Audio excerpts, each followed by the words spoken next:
প্রিয় দর্শক, আজ আপনাদের নিয়ে এসেছি বাংলাদেশের এক অপূর্ব স্থান রাঙামাটির কাপ্তাই লেকের বুকে অবস্থিত একটি বৌদ্ধ মন্দিরে।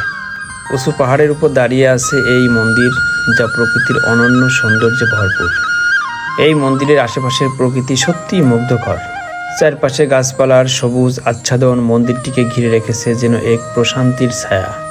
মন্দিরের পাশেই রয়েছে বিশাল রঙের ফুলের গাছ, যেগুলো থেকে ভেসে আসা মৃদু সুবাস পরিবেশকে আরও মোহনীয় করে তুলেছে।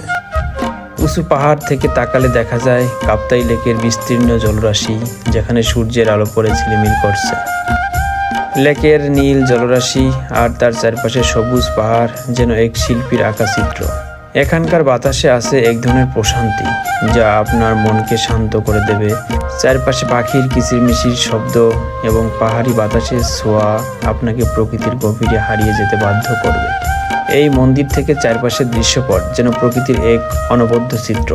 পাহাড়, লেক এবং সবুজ গাছপালা মিলিয়ে এক অপার্থিব সৌন্দর্য তৈরি করেছে। আশা করি আপনাদের এই ভ্রমণ ভালো লেগেছে। সবাইকে ধন্যবাদ। আগামীতে আবার দেখা হবে নতুন কোনো স্থান।